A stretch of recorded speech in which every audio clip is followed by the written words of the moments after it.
choose where you want to install your mount and remove the existing bolt with a 6mm hex bit.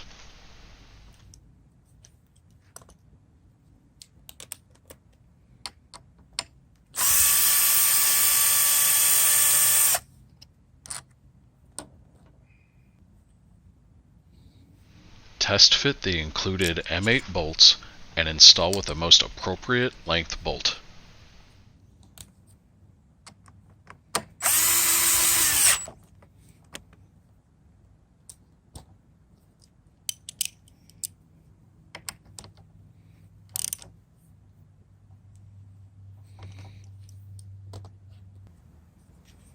You can now secure various accessories to your handlebar.